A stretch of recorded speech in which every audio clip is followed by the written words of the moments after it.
Ang mabuting balita ng Panginoon ayon kay San Mateo, chapter 10, verse 7 to 13. Noong panahong iyon, sinabi ni Jesus sa kanyang mga apostol, "Humayo kayo at ipangaral ninyo na malapit nang maghari ang Diyos.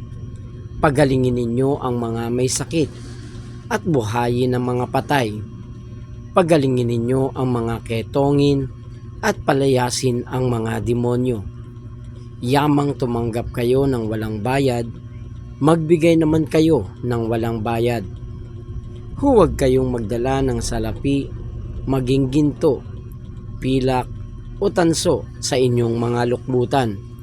Huwag din kayong magdala ng supot sa inyong paglalakbay, ni bihisan, pampalit na panyapak o tungkod, sapagkat ang manggagawa ay may karapatan sa kanyang ikabubuhay.